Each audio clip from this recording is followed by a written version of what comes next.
Hocam iyi akşamlar. Nasılsın? İyi misin? Sağ olun, teşekkürler. İyiyiz Barış Hocam. Sizler nasılsınız? Sizlere Sağ var mı olun. yok? Teşekkür ederiz hocam. Trendyol Süper Lig'in 33. haftasında kapanış mücadelesinde Sivasspor ile Fenerbahçe 7 Eylül stadında karşı karşıya geldiler hocam. Karşılaşma 2-2 beraberlikle sonuçlandı. Yani şu an şampiyonluk kartları yeniden karıldı hocam. Her şey, bütün hesaplar değişti. Oyun içerisindeki pozisyonlar, penaltılar, kart pozisyonları, bunların hepsini birlikte değerlendireceğiz. Dakika dakika maçla ilgili yorumlamalarımızı yapacağız hocam. Biraz izleyicilerimiz, takipçilerimiz gelsin. Ondan sonra biz de yayın akışımızı hemen başlatırız biraz sonra. Hocam, maçı izledin. İlk izlenimleri senden alayım ben. Ne izledin hocam bugün? Önce oradan başlayalım. Evet, bugün ligin bittiğini, tescilini izledik. Yani ligin O kadar iddialı mısın hocam? evet, o kadar iddialıyım bu saatten sonra. Ligin bittiğini söyleyebiliriz yani bir nevi. E, Tamam. Yani maça gelince ilk yarı her iki takım da kontrollü bir oyun sergilediler. Özellikle Fenerbahçe fazla asılmadı. Yani kazara daha önceki programlarda söylediğimiz gibi kazara bir gole kurban gitmek istemedi. Ayağını yere basar vaziyette hareket etti. Onun meyvesini de ilk yarıdaki kontrollü oyunun meyvesini de e, maçın ilk yarının son dakikasında Fred'in attığı uzaktan ceza sahası dışından çok güzel bir vuruşla attığı golle meyvesini aldı. E, Yani soyunma odasına galip olarak girdi ve ikinci yarıya daha rahat çıktı yani. Ancak ikinci yarıda tabii her şey istenildiği gibi gitmedi. İkinci yarıda her iki takım da biraz daha maçta tempoyu yükselttiler. Özellikle e, Sivasspor'un golünden sonra Fenerbahçe baskısını artırdı. Baskısı sonucunu da yine gol buldu, golle taşlandırdı.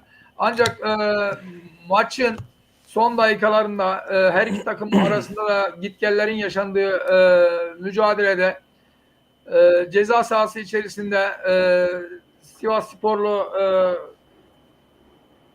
gol atan futbolcunun ismi aklıma gelmedi. Hemen söylüyorum hocam. Evet. Heyecandan normaldir Heyecandan, hocam. evet. Manay hocam. Manay kaleciyle karşı karşıya kalması sonucu tam topu vuracağı anda arkadan Fenerbahçeli oyuncunun arkadan sağ ayağının baldır tabir ettiğimiz kısmına vurması neticesi Manay istediği vuruşu yapamadı ve top dışarı gitti. Yapılan incelemelerde hakemin ve VAR hakemlerinin yapmış olduğu incelemelerde penaltı kararı çıktı ve yine aynı Manay penaltı atışını kullanarak takımına beraberliği getirdi ve maç böyle sonuçlandı. Bu sonuçta da Fenerbahçe ligde çok büyük yara aldı. Şampiyonluk yolunda diyelim çok büyük yara aldı. Hatta yani 5 maç kaldı ama pek de söylenecek bir şey kalmadı bu saatten sonra diyebilirim yani. Hocam, Evet. Olympiakos maçı sonrası, Fenerbahçe Olympiakos maçı sonrası yaptığımız yayınlarımızda dile getirdiğimiz her şey bugün maça yansıdı. Ne demiştik hocam? Olympiakos maçının 120 dakika oynanması Fenerbahçe'nin bundan sonraki ligde oynayacağı ilk maç, yani Sivasspor maçına yansıyacağını ve takımın yorgun olarak Sivasspor maçına çıkacağını söylemiştik ve Fenerbahçe'nin çok kırılgan bir takım olduğunu, yani oyunu oynuyor, 3 atıyor, 4 atıyor, 5 atıyor, evet, ama yıllardır sonucu ve başarıyı yakalayamayan bir Fenerbahçe Spor Kulübü var, camiası var. Dolayısıyla psikolojik üstünlük Galatasaray'da mıydı? Evet, hep Galatasaray'daydı. Galatasaray psikolojik üstünlüğü çok iyi kullandı, profesyonelce kullandı. Fenerbahçe Spor Kulübü camiası çok kırılgan bir takım olduğundan dolayı bugün yine Sivasspor maçında bu yansıdı. Oyuncular çok isteksiz ve kötüydü. Sivasspor çok fazla top kaybı yapmasaydı eğer, yani top kaybını çok fazla yaptı. Orta sahada hücuma çıkarken, defanstan hücuma çıkarken ve orta sahada çok fazla top kaybı yaptı Sivasspor. Eğer biraz daha akıllı ayakları olsaydı bu maçtan galibiyetle dahi ayrılabilirdi Sivasspor. Sivasspor'u hani futbol anlamında çok fazla bir şey yaptı mı? Bence yapmadı. İlk yarıda beşli defansla oynadı. Fenerbahçe'yi beşli defansla durdurmaya çalıştı. Evet. Ta ki ilk yarının son dakikalarında Fred'in muhteşem vuruşuyla topu ağlarında görene kadar. Ondan sonra zaten soyunma odasına 1-0 mağlubiyetle girdi. İkinci yarıya çıktıklarında ise Sivasspor üçlü defansa döndü. Üçlü defansa döndükten sonra biraz daha oyunun ataklarını kendi yönlerine çevirdiler. Rüzgar kendilerine doğru döndü. Bunu da skora yansıtabildiler. Penaltı pozisyonu hocam. Penaltı pozisyonunda 2 tane penaltı var hocam. Birincisi Ceko'nun arkadan müdahalesi. İkincisi de Livakovic'in top geçtikten sonraki rakibine yapmış olduğu müdahale. O pozisyon 2 defa penaltıdır hocam. Yani hiç kusura bakmasın Fenerbahçeli izleyicilerimiz, arkadaşlarımız, eşimiz, dostumuz, Sivasspor'un kazanmış olduğu penaltı 2 defa penaltı. Yani ne demek istiyorum? Ciku'nun arkadan müdahalesi bilerek ve isteyerek, bak bilerek ve isteyerek diyorum. Ceko'nun hamlesi birinci penaltı orada. İkincisi de kaleci Livakovic'in top geçtikten sonra rakibine yapmış olduğu hamle. İkincisi de bu. 2 tane net hamleyle orada hocam penaltıyı kazandı. Barış kardeşim teşekkür ediyoruz. Yayınımıza hoş geldin. Daimi izleyicimiz oldun. Evet. Sağ olasın. Var olasın. Mesajlarına yine yayınımızda katkılarını bekliyoruz. Hocam Fenerbahçe yorgun dedik. Yorgun geldi dedik Sivas'a. Şöyle maçta gol perdesini 45+2'de Fred açtı hocam. Hakikaten de güzel bir vuruş yaptı. Kalecinin orada yapabileceği hiçbir şey yoktu. Yani şöyle söyleyeyim. Örümcek ağını aldı deriz ya hocam. Evet. Orada köşede örümcek ağını aldı, temizledi. Fred güzel bir vuruş yaptı. Aslında dakika da çok güzeldi. 45+2'de ilk yarıyı 1-0 önde kapatarak girdi. Fakat hocam devamında Sivasspor'da Koyta 57. dakikada skoru eşitledi hocam. Bu biraz daha böyle Sivasspor'a kontrayla gelen bir pozisyondu. Kontrada yakalandı Fenerbahçe. Oyuncular çok kötüydü. Ferdi'nin olduğu kanattan, Koyta Ferdi'nin olduğu kanattan geldi. Sezon başından beri herkes Ferdi'yi överken zaman zaman ben Ferdi'nin sıkıntı, yani öne çıktığında geride bıraktığı alanlarda Fenerbahçe'nin sıkıntı yaşayacağını söylemiştim ve evet, bu maçta da çok kritik bir maçta, sezonun en kritik maçında da bu pozisyon eksikliği net kendisini belli etti. Arkadaşlar, yayınımızı beğenirseniz seviniriz. Abone olmayanlarınız da varsa abone olursanız bizleri mutlu edersiniz. Erberk'cim iyi yayınlar demişsin. Seviliyorsunuz demişsin beyler demişsin. Teşekkür ediyoruz Erbil'cim. Sen de seviliyorsun. Kalbimizde, yüreğimizdesin. Sağ olasın Erbim. Daha sonra hocam İrfancan Kahveci yine bugün de 80. dakikada sahneye çıkarak 2-1'lik skoru üstünlüğe taşıdı. Son sözü de yine 90+4'te. Hocam bak, kaderin tecellisi diyoruz ya hocam. Sezonun başından beri, eğer şu an şurada bir istatistik vakit olsaydı çıkarırdım ama Fenerbahçe'nin 90+'larda kazanmış olduğu kaç tane penaltı pozisyonu var diye izleyicilerimizden lütfen varsa bilenler yazsınlar. Bu maçta da hocam Tam tersi 90 artı Ne diyelim da buna Barış Hocam? İlahi adalet mi diyelim? ilahi adalet diyebiliriz hocam. Aynen öyle. Tecelli etti ve pozisyon diyorum 2 defa net penaltıydı. Hocam Cengiz Ünder girdi. Ya hocam Cengiz Ünder Fenerbahçe'de 15 milyona alındı. Bu arkadaş ve yerli bir arkadaş. Yani önümüzde Avrupa Kupası maçlarımız var. Bizim için olmazsa olmaz yani formunu yakalaması gereken bir oyuncu. Fakat şu anki mevcut formuyla da muhtemelen UEFA Avrupa Kupası'nda da kendisine yer bulamayacak. İlk 11'de yer bulamayacak gibi geliyor bana. 15 milyona alınan Cengiz'den daha çok bir defans oyuncusu Galatasaray'da Abdülkerim, özür diliyorum, Abdülkerim daha fazla gol attı Cengiz'den. Bak Abdülkerim'in Galatasaray'a geliş maliyetine bak hocam ve bir defans oyuncusu Cengiz'in Fenerbahçe'ye kurtarıcı olarak geldiği bir pozisyonda attığı gol sayısına bak hocam. Cengiz Ünder Fenerbahçe için bir fiyaskodur hocam. Gerçekten de büyük bir hezimettir hocam. Cengiz'le ilgili ben bir açıklamada bulunayım Barış Buyur Hocam. hocam. Cengiz Ünder yani transferinde ilk başladığı haftalarda bir maçta attığı 3 golle bütün Türkiye'nin gündemine oturdu. Bütün yani Evet. herkesin gözdesi oldu. Ancak bugüne kadar o attığı 3 golün meyvesini yedi. Aynen Yani öyle bir maçta hocam. attığı 3 golün meyvesini yedi ve hiçbir varlık gösteremedi. Bu maçta Cengiz Ünder resmen yürüdü. Resmen yürüdü. Hocam Yani Fenerbahçeli oyuncuların çoğu yürüdü hocam. Çoğu yürüdü bak. resmen bitmiş haldeydi Cengiz yani. Resmen bitmiş haldeydi. Yani Evet. isteriz milli futbolcumuz daha iyi. Bugün Tadiç de kötüydü. Ama biz hocam e, Cengiz yerli ve milli olduğu için üzülüyoruz yani. Bu İşte onu performansı anlatmaya yükseltmesi çalışıyorum. Evet. lazım hocam. Aynen öyle. Avrupa Kupası var önümüzde yani. Lazımsın sen be Evet. Cengiz bize Ben ya. de- Ya ben de biraz onu anlatmaya biraz sirkelen kendine gel kardeşim. Seni sevdiğimiz için biz konuşuyoruz burada senin Evet. sana karşı yani. Sana ihtiyacımız var yani.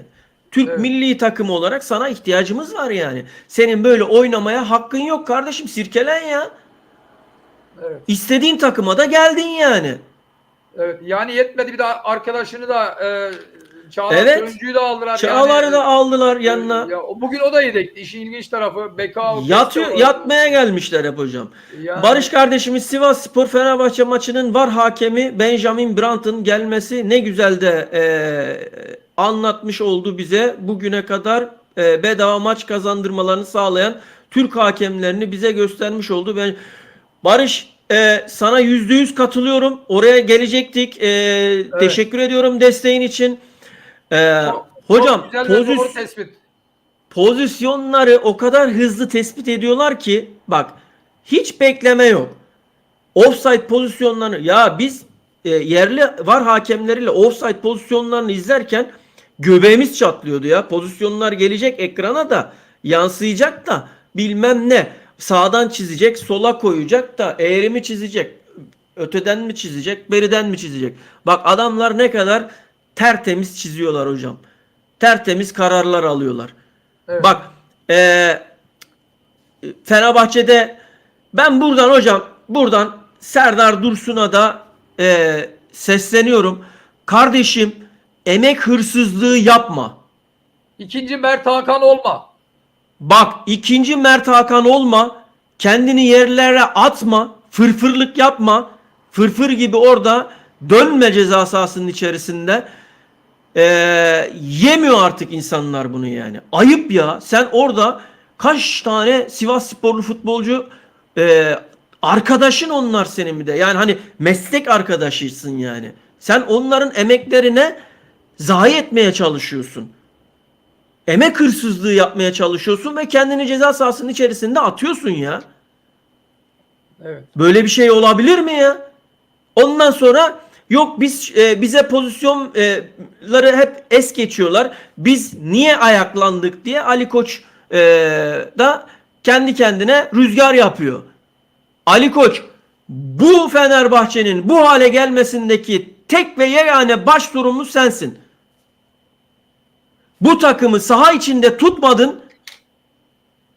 Hep saha içine çıktın. Hep saha içine çıktın. Olaylar hep saha içine taşıdın. Ve takımın geldiği nokta, geldiği pozisyon şu anda işte bu. Ve 4 puanla önündeki rakibin, ezeli rakibin Galatasaray'a yine şampiyonluğu altın tepside hop, bu saatten sonra da bu Galatasaray sana geri vermez. Evet. Çok büyük yanlış yaptı Ali Koç. Takımı, futbol takımını sahada tutacaktı. Ve Olympiakos'a çıktığı ilk 11 ile çıktı İsmail Kartal bugün. Sivasspor karşısına. İsmail Kartal'ın yapacağı her hamleyi artık biliyoruz, ezberledik. Tüm Türk futbol kamuoyu, bilen bilmeyen, futboldan anlayan anlamayan herkes artık İsmail Kartal'ın nerede hangi hamleyi yapacağını biliyor. Ya sen gole ihtiyacın var.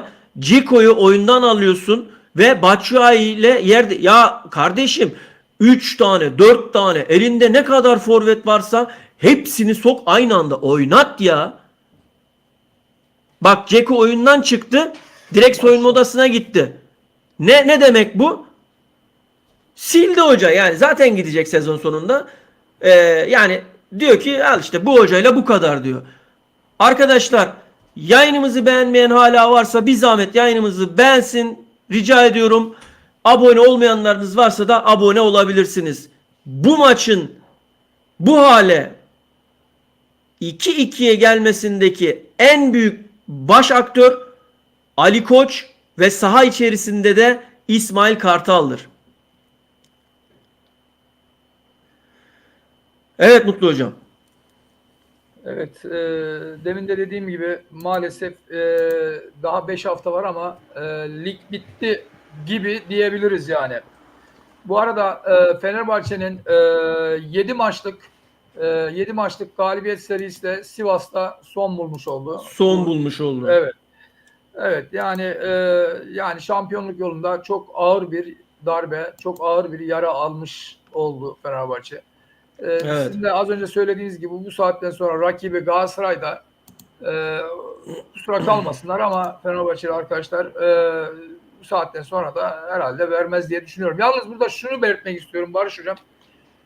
Bu hafta Adana'da oynanacak Adana Demirspor Galatasaray maçı önemini Bir kat daha artı. 10 kat. 10 kat daha artırdı. 10 kat Doğru daha diyorsun. artırdı. Özellikle de Galatasaray için yani bu maçın ciddiyeti ve önemi hatta 100 kat daha arttı diyebiliriz. Galatasaray Doğru söylüyorsun. Çok haklısın. Yani zaten Son viraj hocam. Son viraj diyebiliriz hocam. Evet, Son viraj. Yani Galatasaray için son viraj. Yani zaten şöyle bir durum vardı. Adana Demirspor'un bundan önceki başkanı Murat Sancak federasyonla bir takım sıkıntılar yaşamıştı. Yani ondan dolayı biraz Galatasaray'a karşı da biraz ön yargılı bir biliyoruz olabilir. hocam, biliyoruz. Var Bir tepkileri evet, var yani. var Murat diye, Sancak'ın tepkileri. Yani Hocam Murat Sancak bu iş Ali Koç'la birlikte hareket ettiğini biliyoruz yani. Öyle söyleyeyim. hocam bu iş saha dışında değil. Bugün bir kez daha gördük. Saha içinde oynanıyor hocam. Galatasaray'ın bu haftaki oynamış olduğu futbolda bunu gösterdi. Bak herkes saha dışına, futbolu saha dışına iterken, taşımaya çalışırken Galatasaray hep saha içinde kaldı ve oyununa konsantre oldu. Aynen. Barış'ım teşekkür ediyorum. Çok sağ olasın, var olasın. Trabzonspor'a da önümüzdeki sezon Süper Lig'de başarılar diliyoruz. Trabzonspor'suz, Beşiktaş'sız, işte Fenerbahçe'siz, hani ligden çekileceğiz rüzgarını yapmasına rağmen Ali Koç'un başta sonradan tabi geri vitesle beraber böyle bir şey demedik dedi ama bu takımlar olmadan Süper Lig, Türkiye Süper Ligi olmaz. Olmaz. Yani rekabet olması lazım. Trabzonspor'da bu anlamda seneye bu rekabetin içinde olacağını umuyorum.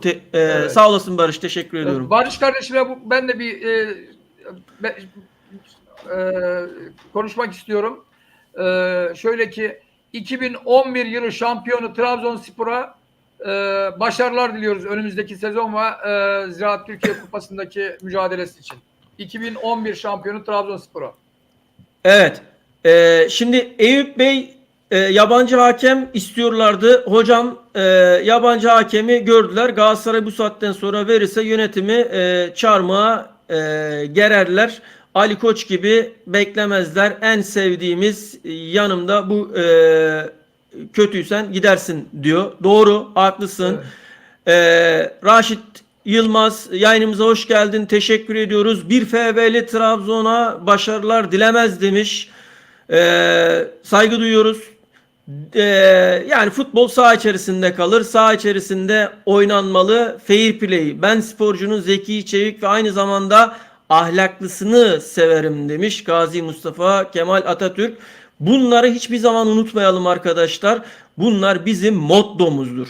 Yani hiç kimse birbirine düşman değil. Sonuçta bu sahadaki rekabet önümüzdeki Avrupa Kupası'nda kendisini daha fazla yani şunu demek istiyorum. Daha fazla birlikteliğe ihtiyacı var bu takımın Avrupa Kupası'nda. Dolayısıyla bizler saha dışarısında fanatiklik yapabiliriz. Evet ama inanın milli takımda hepsi arkadaş, kanka, birbirlerini kucaklayacaklardır. Birbirleriyle de hatta ve hatta birbirlerine başarı bile yani tebrik bile edeceklerdir yani, emin olun. Tarık kardeşimiz penaltıyla gelen penaltıyla gider söyledik. Yani şeyi demiştim yani bu zamana kadar Fenerbahçe'nin kazanmış olduğu son dakika penaltılarını listelesek herhalde yani ne diyeyim diyecek kelime bulamadım. Raşit Yılmaz ne demiş? Reşit Yılmaz 2011 kupası nerede? Gücünüz yetiyorsa gidin alın demiş. Pardon Barış hocam, buna ben cevap vermek istiyorum. Reşit kardeşim buyur hocam. Bana hitaben mesajı göndermiş. Tekrar alabilir miyiz ekrana mesajı? Tabii hocam, buyur. Şimdi az önce ben Barış Bey de herhalde Trabzonsporlu. Evet, Trabzonlu Barış, evet. Şimdi 2011 kupası nerede, gücünüz yetiyorsa gidiniz alın demişler. Reşit kardeşimize öncelikle yorumundan dolayı teşekkür ediyoruz ve sağ olsun, var olsun. Evet. Şimdi ben Trabzonsporlu değilim işin açıkçası. Takım da tutmuyorum. Ben milli takım tutuyorum. Açık konuşayım. Yalnız burada benim gönlümden geçen 2011'in şampiyonu, gönlümüzün şampiyonu Trabzonspor. Ona istinaden ben 2011 şampiyonu Trabzonspor diye belirttim. Yani naçizane tamam, doğrudur. Kupa Fenerbahçe kulübünde. Saygı duyuyoruz ama gönlümüzün şampiyonu Trabzonspor. Bunu da belirtmek istiyorum. Teşekkürler Reşit kardeşim. Sağ ol, var ol. Evet. Hocam İrfan Can Kahveci çok sinirliyim demiş hocam. Yani anlıyoruz sinirlisin ama saha içerisinde olan sizdiniz. Oyunu ve skoru siz bu hale getirdiniz. Yani şimdi, orada demek istiyor ki hocam, ben okuyayım. Şimdi de gördüğüm pozisyonu diyor. Penaltı pozisyonu. Top out'a gitmiş zaten diyor. Top out'a gittikten sonra darbe geliyor diyor. Kalecinin ayağı sabit. Hayır. Bak hocam, bak şimdi dur, ben yorumlayacağım hocam. Bunu ben yorumlayacağım. Anlam veremiyorum. Cihan hocamıza da orada açıkladım. Futbolu biraz bilmek lazım. Top artık out'a gitmiş yani. Livakovic adama gitmiyor. Yahu arkadaş, bak İrfan Can Kahveci, sen saha içerisinde anlık pozisyonları bu şekilde değerlendiremezsin. Şimdi sen ne yapacaksın biliyor musun? Bu adrenalinin üzerindeki adrenalinin ve stresin geçtikten sonra pozisyonu bir daha izle. O pozisyon 2 defa penaltı. 2 defa penaltı. Birincisi Ceko'nun arkadan bilerek ve isteyerek uzattığı ayağı. İkincisi de top geçtikten sonra Livakovic'in teması ve dokunuşu. Sen pozisyonu İrfan Can Kahveci eve gittiğinde, sakinleştiğinde veya sabah, bu akşam herhalde muhtemelen kendine gelemeyeceksin.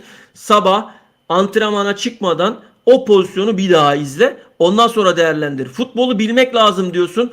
VAR'da yabancı hakem dediniz. Ortalığı ayağa kaldırdınız. Sizin bilerek ve isteyerek sizden dolayı getirdiğiniz VAR hakemleri bu pozisyonları incelediler. Orada VAR'da futbolu bilmiyor diye bir şey yok yani. Yapmış olduğun açıklamayı ben şahsen hemen maçın sonrasında adrenalinin yüksekliğinden dolayı yapmış olduğun bir açıklama olarak görüyorum. Devam ediyorum hocam. Önümüzdeki maçlarda elimizden geleni yapacağız. Böyle pozisyonları yakıştıramıyorum. Nerelere gideceğini tahmin edemiyorum. Türkiye'de futbol açısından hayır. Ya bak şimdi nerelere gideceğini ya bak şimdi ya arkadaş bu şekil açıklamalar, amatörce açıklamalar yapmayacaksın. Ya sen futbolcusun. Sen sahada kalmalısın. Nerelere gideceğini sen karar veremezsin. Sen oyununu oynadın. 90+10 bitti. Bu maç kapandı. Sen bundan sonrasına konsantre olacaksın. Bundan sonrasına odaklanacaksın. Evet.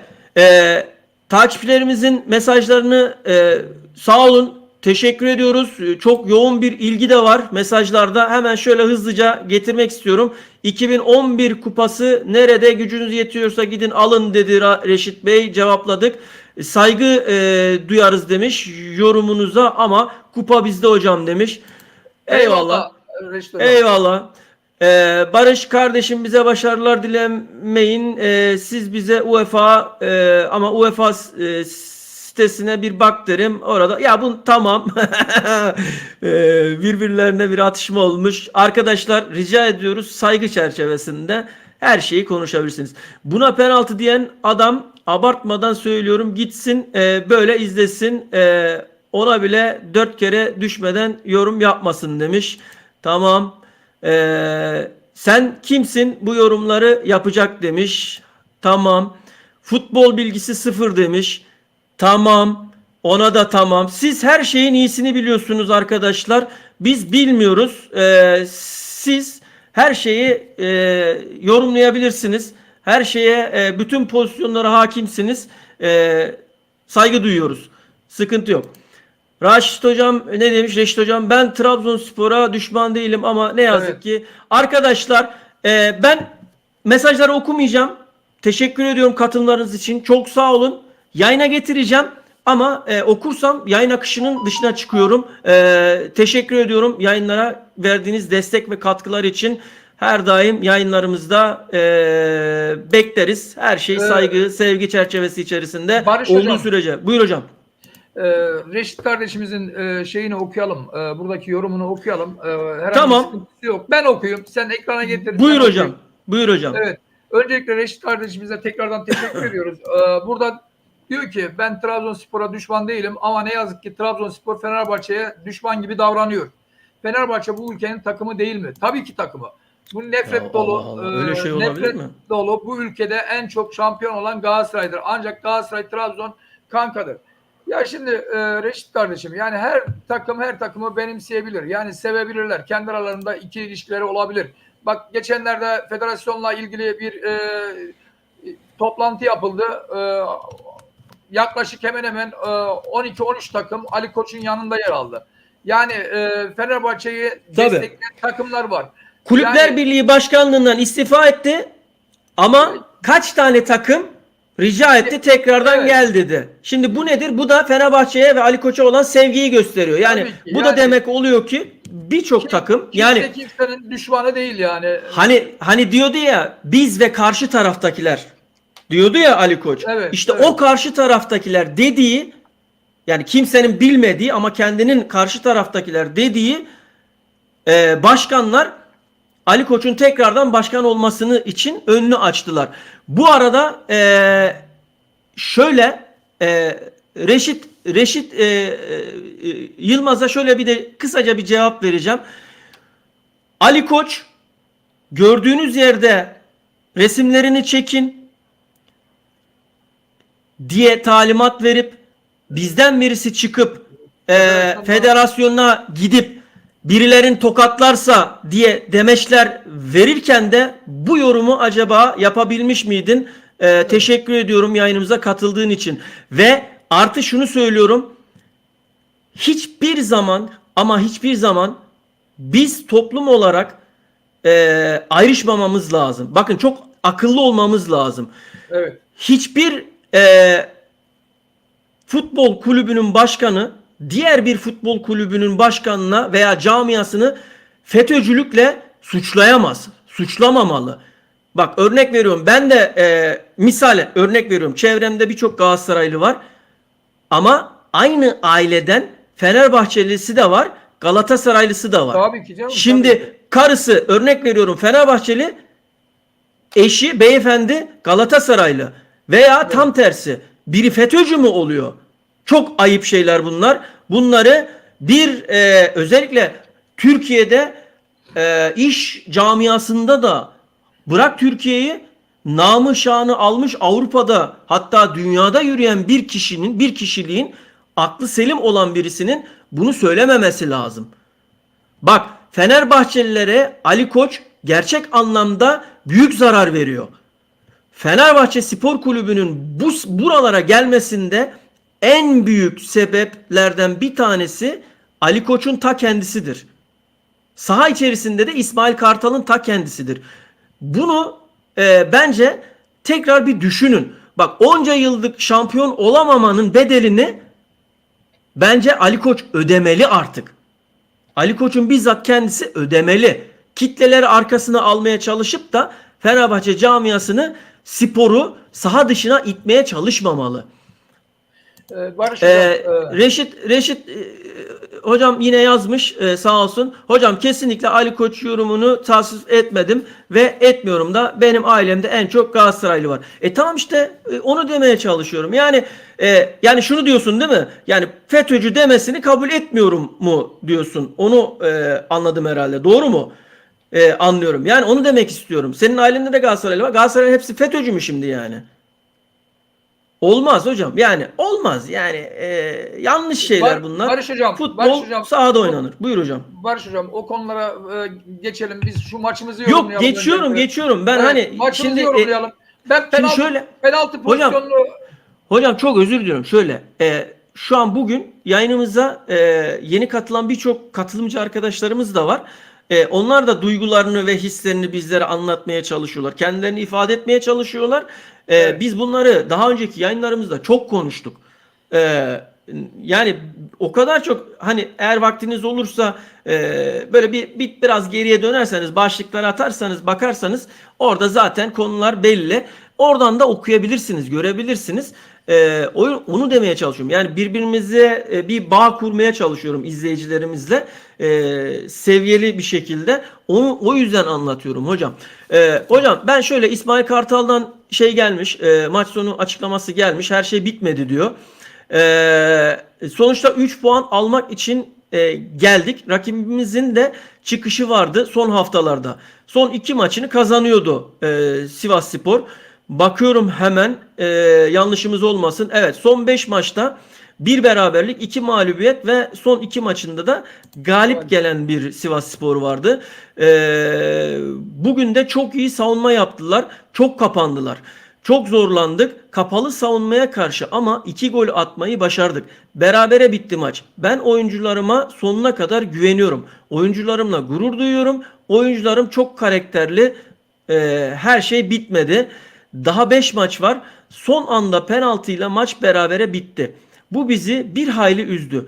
Biz de izledik. Dışarıdan destek aldığımız yorumcular olayı inceleyince şampiyonluğa oynayan takım için çok ağırdı. Ya hocam şimdi şampiyonluğa oyna veya oynama. Alakası yok Allah yani. Allah. Şimdi bu böyle bir açıklama. Sen şampiyonluğa oynuyorsun diye adam sana penaltıyı vermeyecek mi yani? Es mi geçecek yani? Böyle bir açıklama olabilir mi ya? Taraftarımız şunu bilsin. Biz pes etmedik. Ben oyuncularıma güveniyorum. Sonuna kadar mücadele vereceğiz. 5 maç var. 5 maçın 5'ini de kazanmaya yönelik tüm gayretimizle taraftara kendimizi affettirmeyi ve şampiyon olmayı hala hedefliyoruz. Daha bir şey kaybetmedik diyor. onunla ilgili konuşmuyorum diyor. Orada herhalde bir ne sorulmuşsa puan farkıyla ilgili bir soru var orada. Puan farkının açıldığını düşünmüyorum. 5 maçın 5'ini de kazanıp şampiyon olmayı hedefliyoruz diye açıklamış hocam. E, yani şimdi takımını ve oyuncularını oyunda tutmaya ve şampiyonluk yarışında tutmaya çalışan bir açıklama. Ama İsmail Evet. Hoca bu açıklamalarda çok geç kaldın. Bak Dzeko yapmış olduğun hamleler, oyun içerisinde yapmış olduğun hamleler gerçekten özellikle ofans ön hatta çok kötü. Sen gol arayan bir takımsın ve Dzeko gibi bir her an her şeyi yapabilecek bir ayağı dışarı alıyorsun. Cengiz giriyor. Cengiz 15 milyon euro verildi Cengiz'e. Fiyasko. Galatasaray'da Abdülkerim Durmaz Cengiz'den daha çok gol attı. Defans oyuncusu. Evet. Barış hocam, penaltıyı yorumlayabilir miyim ben? Sesim geliyor mu hocam? Evet, geliyor. He. Yani evet. buyur hocam. Sen de Şimdi ya şöyle penaltıyla- yorumlarız hocam. Daha vaktimiz var. Evet. Yani acele etmeyelim. Konuşa konuşa gidelim. Çünkü izleyicilerimiz de bugün gerçekten sağ olsunlar iyi bir ilgi, yoğun bir ilgi gösteriyorlar bize her zamankinden daha fazla. Biz çıtır bir kanalız arkadaşlar. Umarız sizlerle beraber büyüyüp gideceğiz. Yani tabii herkesi memnun edemiyoruz yayınlarımızda. Herkes kendi takımıyla ilgili güzel şeyler duymak istiyor ama maalesef böyle bir şey yok. Biz ne görüyorsak onları elimizden geldiğince yorumlamaya gayret edeceğiz, çalışacağız diyorum. Yani durum bu şekilde. Buyur hocam, hadi penaltıyı yorumla sen madem. Ben de bu arada diğer şeylere bakayım. Evet. Şimdi Barış hocam, penaltıyı ben şöyle görsel olarak ekrana kalemleri getirerekten şey yapacağım. Şimdi şu Manay kaleciyle karşı karşıya kalmış, topa vurma esnasında tam 6 pasın önünde, içinde. Arkadan gelen Fenerbahçeli Dzeko muydu?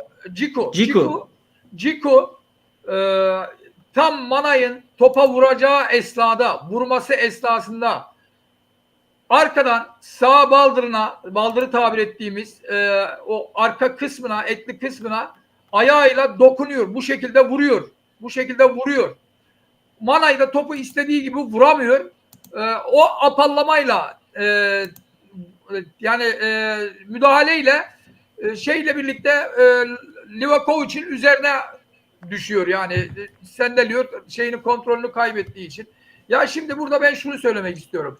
Hem İsmail Kartal'a demiş ya, işte şampiyonluğa oynayan bir takıma verilen bu penaltı biraz şeyli oldu, ağır oldu gibi kullanmış. Veya diğer penaltı olmadığını iddia eden arkadaşlara söylüyorum. Allah için burada empati yapsınlar. Empati yapsınlar. Aynı durum Fenerbahçe için olsaydı,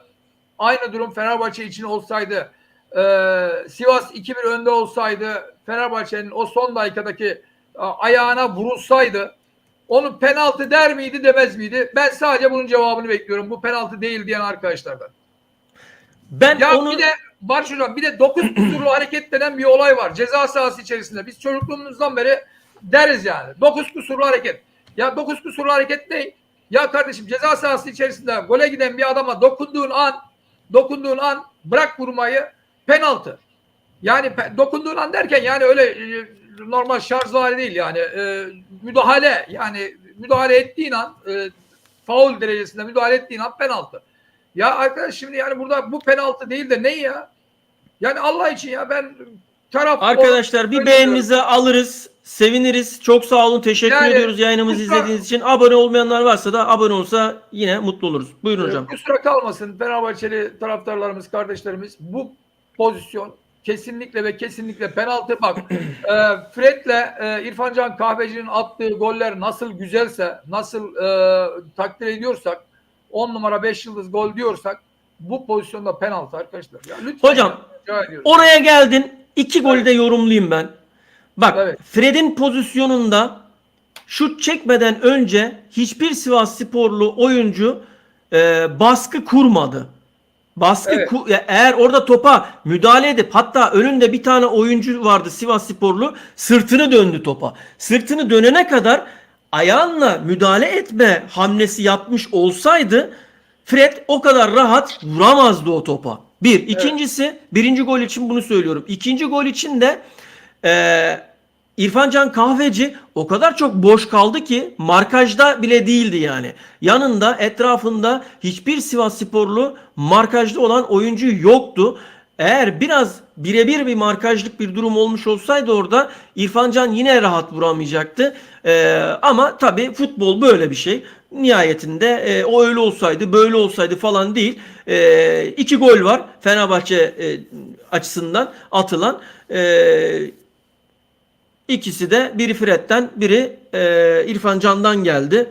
E, Durum bu golle ilgili. Hocam ben bu skordan sonra Fenerbahçe'nin içerisinde ciddi anlamda sıkıntılar da olacağını düşünüyorum. Yani valla açıkçası hesaplaşmalar da olabilir yani öyle geliyor bana. Çünkü UEFA Konferans Ligi'nden elendikten sonra ligde de şampiyonluk yolunda tek tutundukları dal Fenerbahçe'nin şampiyonluk vardı. Tutunabilecekleri dal oydu. Oradan da 2 adım diyeyim daha uzaklaşınca ya da 1 adım diyeyim hocam 3 puan artı 1 diyelim öyle hesap edelim. 1 adım daha uzaklaşınca Fenerbahçe içerisinde futbolcular özellikle İsmail Kartal'a karşı hocam ciddi anlamda şey olacak. Bak Dzeko Edin Dzeko oyundan çıkarken hani direkt soyunma odasına gitti. Hani takım arkadaşlarına sağ kenarına gelip sağ içerisindeki takım arkadaşlarına moral motivasyon hani hadi arkadaşlar falan diyecek bir şeyde de değildi yani. Modda da değildi yani. Belli ki İsmail Hoca'ya karşı bir şey var. Hani cephe almış yani öyle söyleyeyim. Tadic zaten bugün sahada doğru düzgün hiç yoktu. Şimanski hiç yoktu. Ya ben bunu hocam Olympiakos maçının 120 dakika geçmesi ve stresli geçmesine bağlıyorum. Oyuncular gerçekten hala kafaları oradaydı. Yani birçoğunun orada kalmış hocam. Yani çünkü çok kırılgan bir takım Fenerbahçe. Yani her şeyden çok çabuk etkileniyor. Bak emin ol hocam Süper Kupa finaline çıkmamaları bile oyuncuları etkiledi Tabii, psikolojik tabii. olarak. Evet. Yani O yüzden oyuncular her zaman sahada olmak ister. Sahada kaldı ki kalmak, evet. oynamak ister. Kaldı ki Yani biz oyuncular zaten biliyoruz. oynamak Biz de sahanın istiyorlar. Evet. içinden geldik yani. Evet. Dolayısıyla oyuncular sahada kalmak ister. Ama Ali Koç maalesef yani bir rüzgar yaptı. Takımı sahanın içinden saha dışına gönderdi camiayı yani. Bence çok büyük hata yaptı. E, Yani acaba etrafındakiler mi çok fazla yeriliyor Ali Koç'u? Çok fazla gaza getiriyor. Onların gazına mı geliyor? Ben anlam veremedim. Hala açıklık yani kafamda hep deli sorular var. Çözemediğim sorular var. Arkadaşlar yayınımızı beğenmeyenleriniz varsa beğenip abone olmayanlarınız varsa da abone olursa teşekkür ederiz. Buyur Mutlu Hocam devam et. Evet. Barış Hocam şimdi burada Sivas Spor'la ilgili ben bir iki bilgi vermek istiyorum. Tabii tabii hocam ver hocam. Ver. Sivas şimdi ligin ilk yarısında bayağı bir performans çöküşü vardı. Yani istediği futbolu bir türlü sahaya yansıtamadı. Hatta küme düşme potasına kadar indi yani o sıralardaydı. Ancak ikinci yarı yani ikinci devre diyeyim yani ligin ikinci devresinde kendini toparladı. Çok güzel galibiyetler aldı. Çok güzel başarılar elde etti ve tırmanışa geçti. Bu tırmanışa geçerken bugünkü oynanan Sivas-Fenerbahçe maçının sonucu tesadüf olmadığını anlatacağım ben. Yani burada tamam hocam buyur hocam. evet, Analizlerini, yorumlarını evet, alayım. evet. Sivas Beşiktaş'ta oynamış. Dört büyüklerler dediğimiz takımlarla oynamış. Sivas Beşiktaş'ta oynamış. Beşiktaş'ı kendi sahasında 1-0 yenmiş. Yani Sivas'ın sahasında özür diliyorum. 1-0 Tamam yenmiş. Trabzonspor'la oynamış. Trabzonspor'u Trabzon'da 1-0 yenmiş. Etti 6 puan. Gelmiş Galatasaray gitmiş Sivas deplasmanına. Galatasaray da yenememiş Sivas'ı. İşin ilginç tarafı. 1-1 berabere kaldılar. Bir puan da oradan aldı Sivas. Etti 5. Düzeltiyorum. Etti 7. Ondan sonra bugün de Fenerbahçe ile berabere kaldı. Etti 8. Yani Fenerbahçe Sivasspor'un buradaki bugünkü maçtaki beraberlik çıkarması dediğimiz tabirle, yani tesadüf falan değil. Yani güzel bir defans yapması, yani oyunu akışına bırakıp artık gole yönelmesi sonucu getirdi yani. Tamam. Sen teknik olarak analizini yaptın. Saha içi analizini yaptın. Ben şimdi şeytanın avukatlığını yapıyorum hocam. Eğer ki demiyorum, düzeltiyorum. Bu maçtan önce 100 kişiye sorulsaydı Sivasspor Fenerbahçe maçının skoru, sonucu ne olur? Ve Sivasspor'da Bülent Uygun hakkında ne düşünüyorsun diye sorulmuş olsaydı, böyle bir hani anket, böyle bir şey yapılmış olsaydı, insanların 99'u emin ol şunu söylerdi: Bülent Uygunlu Sivasspor Fenerbahçe'ye yatacak, maçı verecek derdi. Şimdi böyle bir skorun çıkması senin söylediğin analize geliyor hocam. Bağlamak istiyorum. Seni destekleyecek yönde bu girişi yaptım. Yani senin yapmış olduğun analizin doğru, yorumun doğru. Hakikaten hiç kimsenin beklemediği bir sonuç çıktı Sivas'tan. Evet. Yani bak, ikinci yarı oynadığı 4 maçın 4'ünde de mağlubiyet yüzü görmedi. 4 büyüklerden mağlubiyet yüzü görmedi yani. Evet. Evet. Mirsat, hoş geldin yayınımıza. Sağ olasın, var olsun. Fenerbahçe'ye geçmiş olsun demişsin. Teşekkür ederiz. Fenerbahçe'ye geçmiş olsun. Bundan sonraki maçlarda da başarılar diliyoruz. Evet. Hocam şimdi bu maç, bak şimdi Fenerbahçe öyle bir hale geldi ki, ne dedik hocam? Fenerbahçe kırılgan bir takım dedik. Yani camia. Takımı geçtim, camia hocam. Bak, Fenerbahçe futbol takımının değeri 200 milyonun üstünde. Euro'dan bahsediyorum. Bak, formaların arkasında yazan isimler: Fred, Dzeko, Livakovic. Devam et hocam. Ferdi, Szymanski, geride Bekao, Ciku, sağda Osayi. Yani kimler var hocam? Formaların arkasında ne isimler var biliyor musun? Ama camia olarak çok kırılgan bir takım. Bunu söylerken Fenerbahçeli dostlarımız bizi yanlış anlamasın. Yani bizim yaptığımız bu yorumlar hani bir şeyler düzelir mi diye. Bak, Cengiz Ünder diyoruz. Cengiz Ünder'in milli takımda ihtiyacımız var Cengiz'e. Tabii. Cengiz'de bir gram ilerleme yok Cengiz'de. Cengiz'in bir an önce sirkelenip kendisine gelip milli takımda ilk 11'de yerini alması lazım. Galatasaray'ın defans oyuncusu Abdülkerim Cengiz'den daha fazla gol attı ya. Defans oyuncusu hocam. Arkadaşlar, yayınımıza hoş geldiniz. Yayınımızı beğenmeyenleriniz varsa bir beğeninizi alırız. Abone olmayanlarınız da varsa bizlerle beraber bu serüvende yola devam etmek için abone olabilirsiniz. Hocam, Fenerbahçe'nin önümüzdeki hafta Beşiktaş maçı da var. Evet. Yani Beşiktaş'ta son maçında hafif bir kımıldanmalar oldu yani. Onlarda da bir düzelme var. Yani oradan yine çok ters bir şey çıkabilir yani. Skor çıkabilir Fenerbahçe açısından yani. Yani orada havlu atabilir yani Fenerbahçe tamamen o maçta. Çünkü Fenerbahçe'nin Kadıköy'deki performansı da çok kötü. Kendi sahası ve seyircisi önünde. Bu sezon çok kötü maçlar çıkardılar yani. Beşiktaş'ta Serdar Topraktepe takımı toparladı. Yani hafif bir kımıldanmalar var. Daha ofansif bir oyun anlayışıyla oynatıyor Beşiktaş'ı. Olması gerektiği gibi oynatıyor yani. Santos gibi rakibi bekleyip de falan filan böyle bir turnuva hocası falan da değil yani. Ha tamam, eksikleri var mı? Var. Evet, ama daha da iyiye gidiyor yani. Fenerbahçe önümüzdeki hafta Beşiktaş maçında lige tamamen havlu atabilir yani. Böyle de bir durum var yani. Evet. Arkadaşlar yorumlarınız varsa yazabilirsiniz. Yani sormak istediğiniz, yorum yapmak istediğiniz şeyler varsa konular birlikte burada değerlendirebiliriz. Adana Demirspor. Hocam bu arada bak Galatasaray Sivas'ı da kendi evinde ağırlayacak. Evet. Daha Galatasaray'ın da Sivasspor'la maçı var. Evet. Galatasaray'ın da önce Adana'ya gidecek.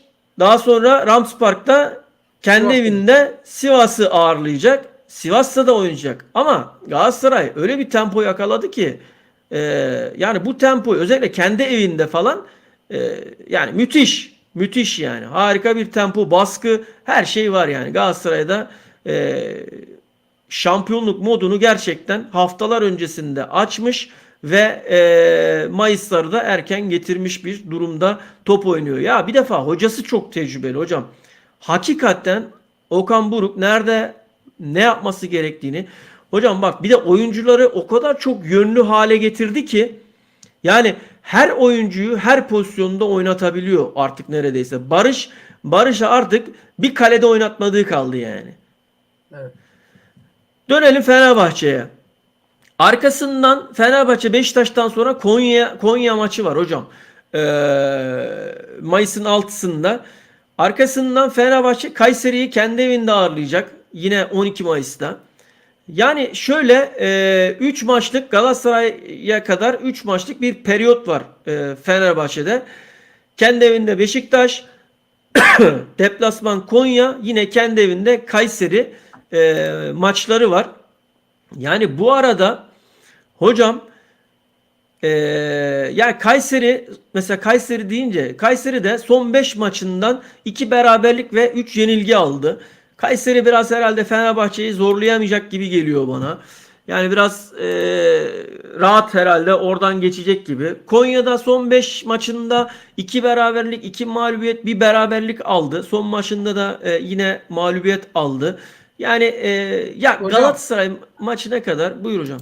evet hocam. Şimdi küme düşme potasında bulunan Hatayspor ve Karagümrük önümüzdeki hafta eğer ikisi de birer galibiyet elde etmesi halinde, Bak şimdi başka yerden girdin hocam. evet, Evet. evet, Buyur hocam. Buyur hocam. bırak ikisini, birisi bir galibiyet elde etmesi halinde potaya direkt Konya ve Kayseri giriyor. Heh. Direkt O Konya ve zaman Kayseri giriyor. tamam Potaya güzel. Bak direkt çok Konya güzel ve Kayseri yeri giriyor. yakaladın hocam. Evet. Yani şimdi Konya ve Kayseri tamam, Fenerbahçe'nin gücü ortada. Yani bu her iki maçta almaya tabii ki muktedir, yani bu bir gerçek. Ama onların Arkadaşlar da mesajlarınızla yayınımıza destek verebilirsiniz. Varsa yorumlarınız, sormak istediğiniz herhangi bir şey mesaj atabilirsiniz. Destekleyebilirsiniz yayınımızı. Beğenmeyenleriniz varsa bir beğeninizi alırız. Abone olmayanlarınız da varsa bizimle bu yolda yürümeye devam edersiniz. Teşekkür ediyoruz. Saygı ve Barış Hocam, sevgilerimizi sunuyoruz. Buyurun Barış hocam. Hocam, şimdi öyle bir şey ki bu satranç gibi düşün olayı. Şimdi Karagümrük önümüzdeki hafta Antalyaspor'la oynayacak. Kendi Evet. sahasında. Kendi sahasında Antalyaspor'la oynayacak. Eğer ki Antalyaspor'u Karagümrük yenerse eder 36 puan. 36 sonra, eder hocam. evet, 36 Aynen. puan eder. Ondan sonra Kayseri ile oynayacak Karagümrük. Antalya'yı yenerse Kayseri'ye maçı verir mi Karagümrük? Asılacak. Ha, yenilir ayrı bir konu. Asılacak tabii ki yani. Burada lafı şeye getireceğim.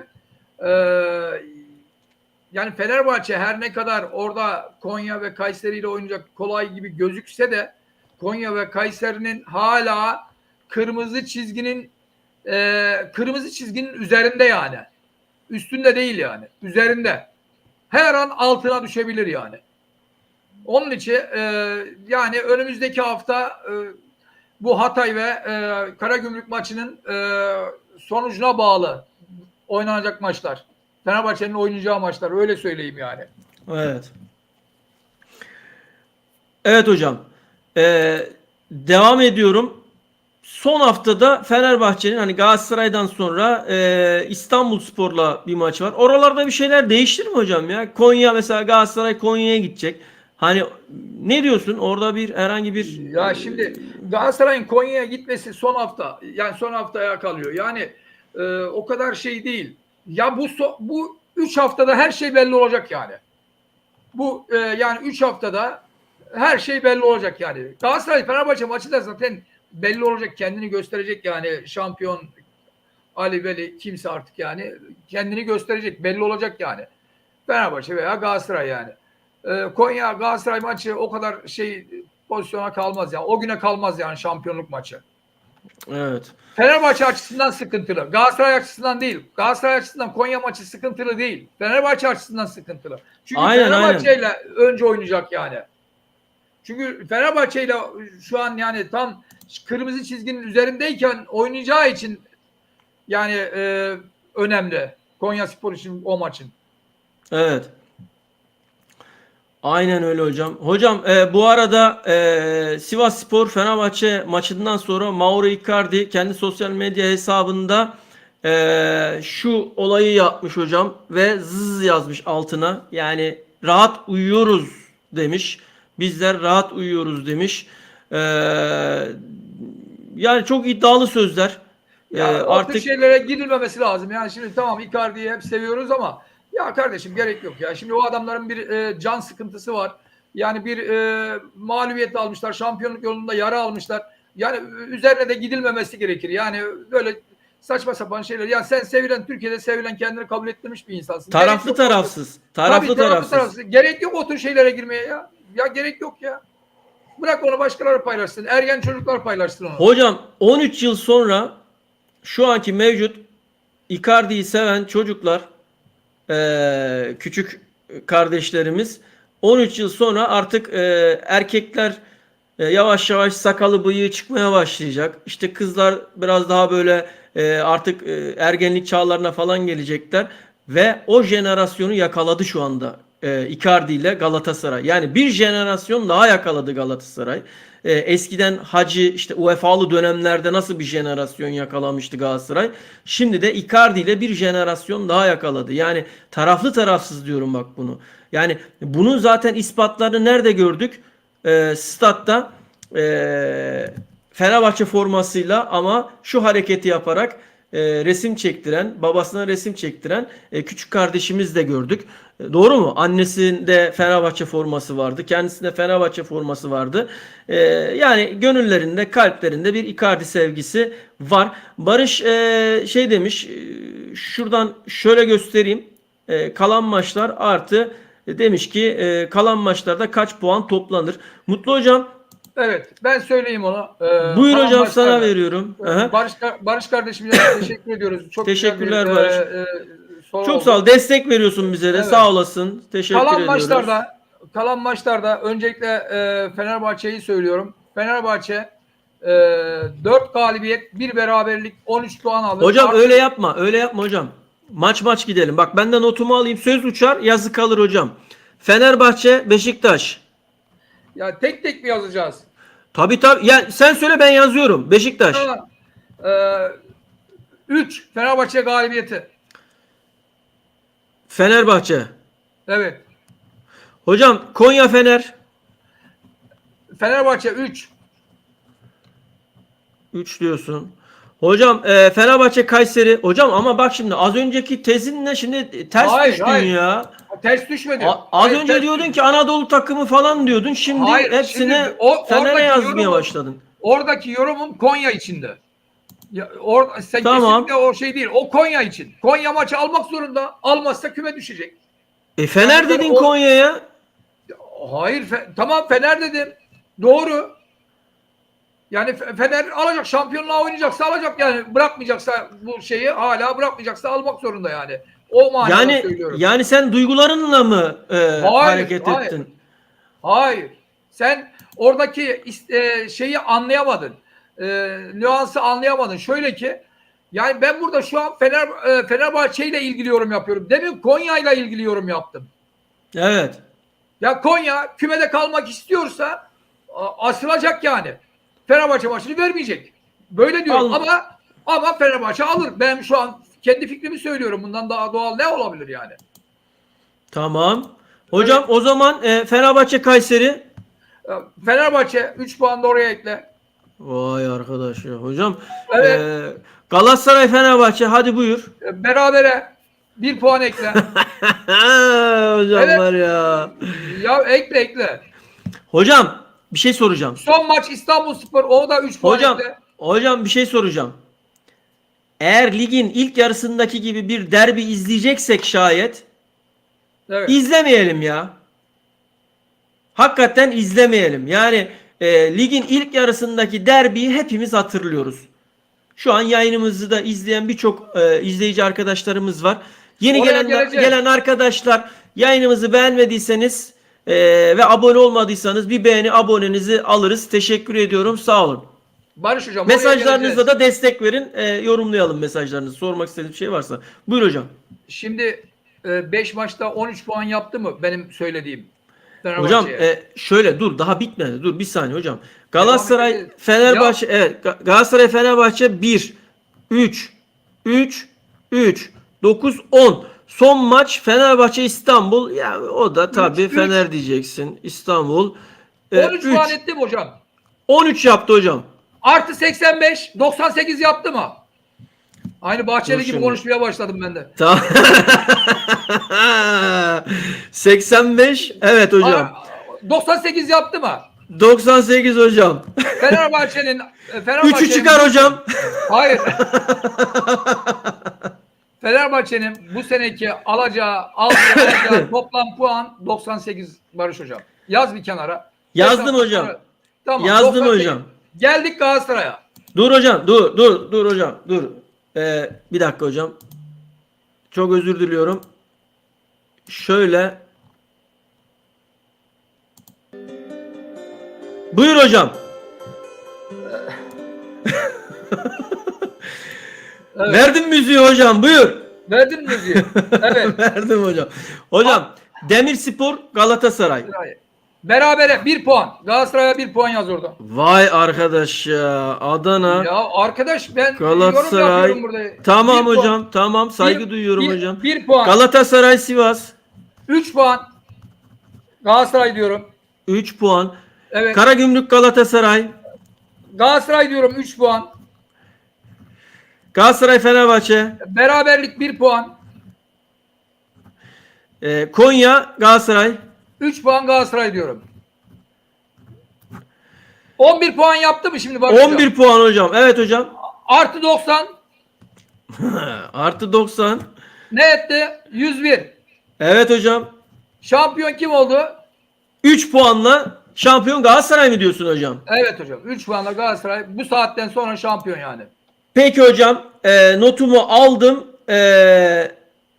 Ve 98'e 101 şu anda notumu aldım. Fenerbahçe 98, Galatasaray'da 101 olarak notumu aldım. Yani söz uçar yazı kalır. Notum burada. İzleyicilerimiz de bu anı unutmasınlar. Mutlu hocamla daha sonra bu konuyu değerlendireceğiz. Adnan hocamız da var bizim aramızda ama bugün çok önemli bir haber aldı. Adnan hocam yayınımıza bugün katılamadı. Bir sürede katılamayacak gibi görünüyor.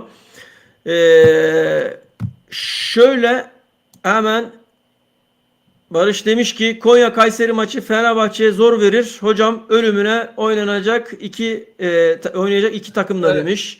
Benim söylediğimi söylüyor şu an Barış kardeşim. Aynen. Konya Kayseri maçı Fener'e vermez hocam. Ölümüne mücadele 2 maç demiş. Tamam Barış'cığım inşallah bakalım bakacağız. Evet hocam. Söylemek istediğin bir şey var mı? Eklemek istediğin, söylemek istediğin bu maça dair. Bu maç kime yazar hocam? Hadi ben sana sordum. Ya bu maç futbolculara yazar. Yani her ne kadar İsmail Hoca başlarında da olsa bugün futbolcular çok tutuk, çok ağır bir tempoda oynadılar. Ya Sebep hocam, sebebiyle beraber söylersen. Sebebi kafaları artık o kadar çok karıştı ki, o kadar yerlere yormaya başladılar ki kafalarını. Yani ne yapacaklarını futbolcular da bilemedi artık yani. Öyle bir ambiyansa girdiler yani. Yani yorgunluk mu var, mental yorgunluk, yoksa bir şeye tepki mi hocam? Ya tepki olacağını düşünmüyorum da yani bu yapılan son dönemdeki Ziraat Türkiye Kupası'ndan elenmeleri, Süper Kupa maçından çıkmamaları, işte Konferans Ligi'nden elenmeleri, yani bu arada yönetimin federasyonla olan kısır çekişmesi, Galatasaray'a sataşması falan, bu saha içi ve saha dışındaki olaylar, futbolcuların bazı Fenerbahçe'deki futbolcuların ortalığı tahrik vari kullanması falan, ya bunun üzerine yani bu gibi şeyler Fenerbahçe'nin dengesini bozdu yani. Resmen dengesini bozdu yani. Evet hocam. Hocam, son olarak neler söylemek istersin? Yani söyleyeceklerimiz bundan ibaret. Yani lig bitmedi. Yani daha önce de söylemiştim. Her an her şey olabilir. Ancak burada 4 puanına ulaşınca aradaki fark, yani bu saatten sonra da Galatasaray'ın yani zor vereceğini düşünüyorum, yani şampiyonluğu. Ölür de vermez yani. Ama tabii futbol bu, belli olmaz yani. Yani bir şey diyemiyoruz yani. Bence lig bitti gibi bir şey yani. Bitmedi Lig, ama bitti gibi bir şey. Bitti lig gibi bir şey. Evet. Anladım. Lig bitti gibi bir şey. Evet, Trendyol Süper Lig'in 33. haftasında Sivasspor ile Fenerbahçe arasında oynanan maç, Sivas'ta oynanan maç bugün 2-2'lik skorla sonuçlandı ve Fenerbahçe şampiyonluk yolunda, ağır demiyorum çünkü matematiksel olarak hala şansı olduğu sürece ağır kelimesini kaldırıyorum. Yara aldı diyorum. Ve bu yarayı telafi edebilecek önünde maçlar da var. Telafi edebilme şansı da var. Fakat ben tekrar söylüyorum, Fenerbahçe camiasının bir an önce saha dışından çıkıp saha içerisine konsantre olması gerekiyor. Oynanan futbolda nerede hata, eksiklikler nerede, suçlu aramadan hata ve eksiklikleri tespit edip bulup onların giderilmesi yönünde bir an önce çalışma yapılması gerekiyor. Bu saatten sonra, yani şöyle söyleyeyim, bu saatten sonra antrenmanla da veya yeni taktik, teknik, işte pozisyon falan, bununla da bu saatten sonra çözemezsin bu işi. Bu saatten sonra yapılabilecek tek şey bana göre futbolcuların hislerine ve duygularına inip onlarla bağ kurup onlarla yakınlık kurup bir şekilde e, sezon sonunu mümkün olduğunca en az hasarla sezona tutunup şampiyonluğu son maça kadar kovalaması gerekiyor. Bugünkü İsmail Hoca'nın yapmış olduğu maç sonu demecinde de zaten bunu gördük. Dolayısıyla Geç kalındı e, hocam. Geç geç kalındı. kalındı hocam. Yani Evet. Geç gördük kalındı. ama geç kalındı. Ben hani Evet. şunu demek istiyorum. Bu saatten sonra teknik taktik veya pozisyon al değiştir falan, bununla çözülecek bir mesele değil bu. Şu anda tamamen futbolcuların duygularına ve hislerine inip onlarla iyi bir tekrardan o bağı pekiştirip artık bunu Ali Koç mu yapar, Acun Ilıcalı mı yapar, İsmail Kartal mı yapar veya yönetimdeki diğer ağır babalar, ağır abiler mi yapar? Kim yapacaksa bunu yapması gerekiyor. Yani şunu demeye çalışıyorum. Galatasaray'ın 5 yıldız imza töreninde Muslera konuşurken gözleri dolan bir Erden Timur nasıl varsa, Fenerbahçe'de de bu duyguyu ve bu hissi yaşayabilecek birilerinin olması gerekiyor. Sürekli hır, gür, kavga, dövüş, patırtı değil, duygular da öne çıkması gerekiyor. Evet. Galatasaray'ın bu konularda geçmiş yıllarda da mazisi var. Yani tecrübesi var. Şöyle ki, Abdurrahim Albayrak yönetimdeyken sorunları olan futbolcunun evine kadar gittiği, sorunlarını evinde dinlediği, aile sorunlarını evinde dinlediği, hatta evinde bir gece yatılı misafir kaldığı biliniyor yani hocam. Galatasaray yani şeyin gözüne, dibine kadar gidiyor yani. Sorunun şeyine kadar gidiyor yani. Evdeki bir sorun nasıl futbolcuya yansıyorsa, sahada onu hissettiriyorsa, onu çözmek için Galatasaraylı yöneticiler o sorunun köküne kadar iniyor yani. Futbolcunun evine kadar gidip sorunu çözmeye çalışıyor. Evinde gerekirse bir gece konaklıyor ve sorunu çözüp yani hem futbolcuyu kurtarıyor o sorundan hem de takımına yansımasını engelliyor. Galatasaray'da böyle bir tecrübe var yani. Ama Fenerbahçe'de yani ben böyle bir şeye şahit olmadım işin açıkçası. Metin Keskin, iyi yayınlar. Misafir olarak yayına alabilme şansınız var mı? Saygılar demiş. Ya kusura bakmayın Metin Bey. Şimdi biz seni tanımıyoruz. Sen bizi tanımıyorsun. Nedir ne değildir. Sen mesajlarınla yayına destek verebilirsin. Saygı çerçevesi içerisinde bizler de mesajlarını okur. Sana gerektiğinde yanıtlar verebiliriz. Sağ olasın, yayınımıza katıldığın için teşekkür ederiz. Ya ben böyle gelen mesajları ara ara yayına getiriyorum. Zaten yayınımızın da yavaş yavaş sonuna geldik. Derledik, toparladık. Şu anda bütün sosyal medya yıkılıyor. Artık herkes bir yerden bir şekilde suçlu bulmaya çalışıyor. İşte muhtemelen büyük bir ihtimalle de olay tamamen İsmail Kartal'a yıkılacak gibi geliyor bana. Çünkü Ali Koç İsmail Kartal'la anlaşmasının en büyük nedenlerinden bir tanesi istediği gibi İsmail Hoca'ya yön verebiliyordu. Dolayısıyla yön verebileceğine inandığı bir hoca olduğu için ve sezon içerisinde de iyi skorlar gelmeye başlayınca, takımda iyi futbol oynayınca İsmail Hoca'yla bu seviyeye kadar geldi. Aslında İsmail Hoca'nın bana sorsanız Olympiakos maçından sonra istifa etmesi gerekirdi. Eğer iyi bir Fenerbahçeli idi İsmail Kartal. Çünkü gerçekten Fenerbahçe içerisinde ciddi bir şekilde yani böyle.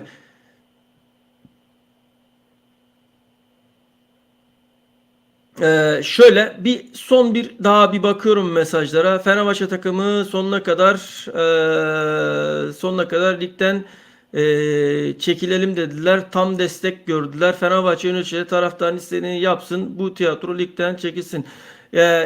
Şöyle Polat, yani şimdi Fenerbahçesiz bir lig olmaz. Yine kendisine zarar verecek. Farz edelim ki ligden çekildi. Alt lige gitti.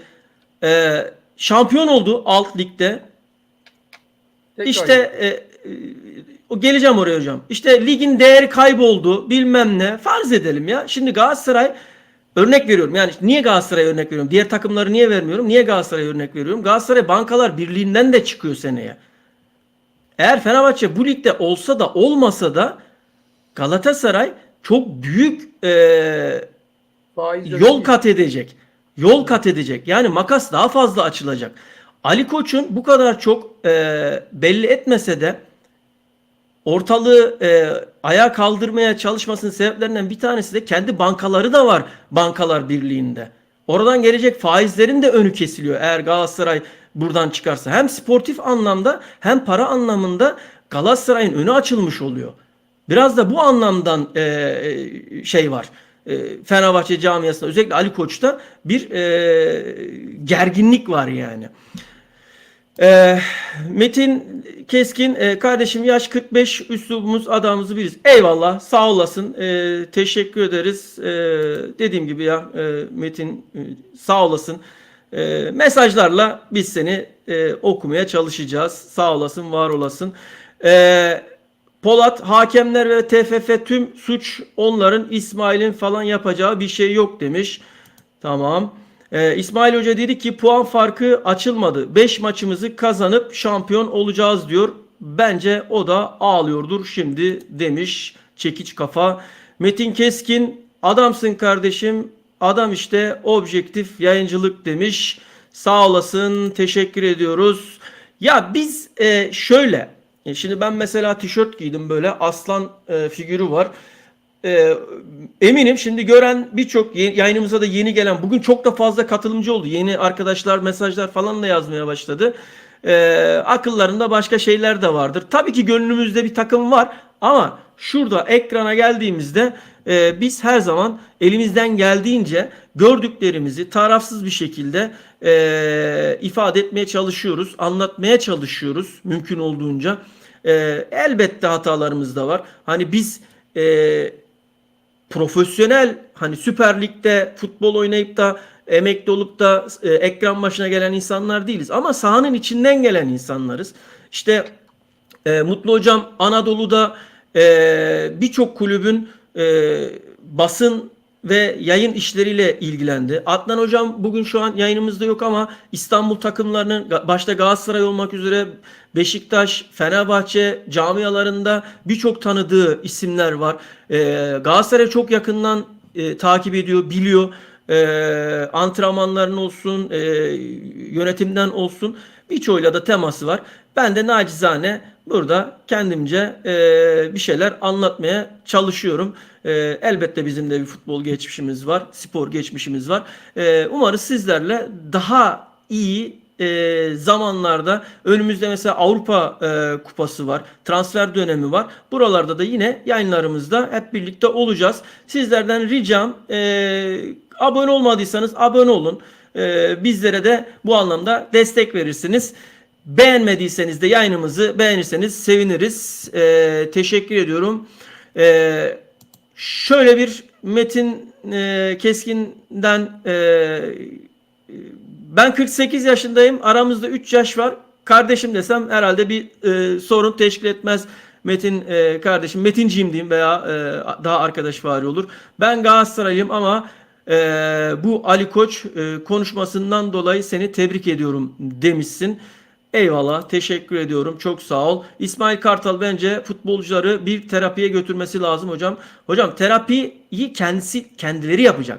Bak, dışarıdan kimsenin müdahalesi olmadan ne yapılması gerekiyorsa Fenerbahçe sporcularının üzerinde bundan sonraki süreçte bunu kendileri yapması gerekiyor. Bu sene geçti.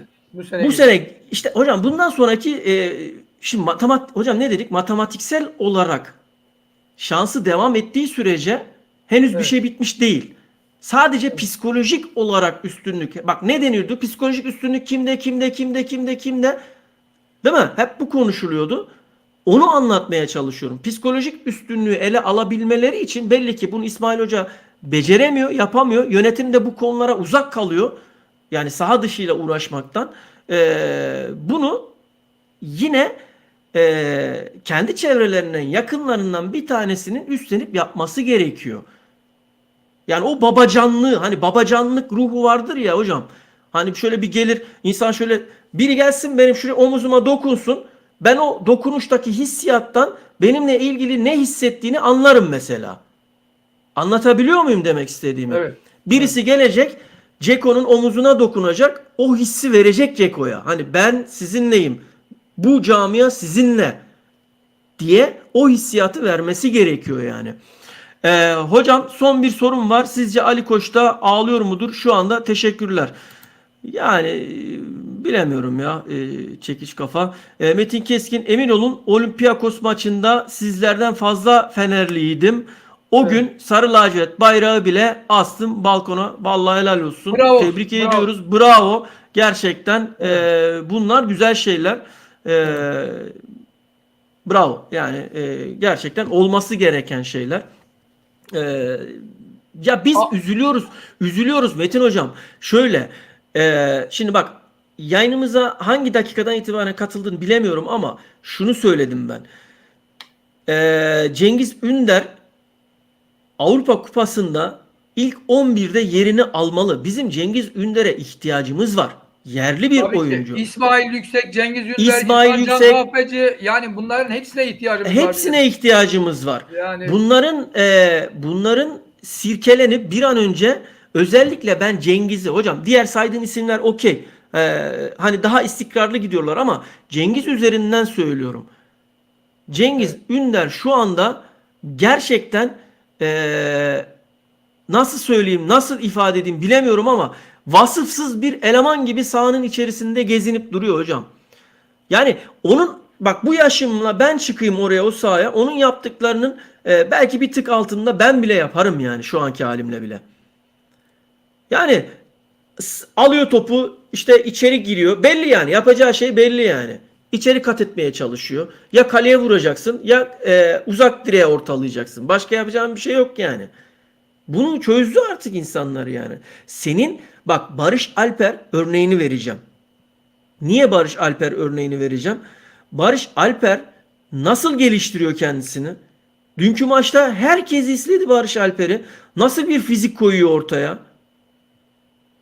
Yani bir de kendisini geliştiriyor yani. Şimdi maçtan sonra antrenmanlar yapıyor. İşte kendine özel hocalar tutuyor. Mental hocalar tutuyor.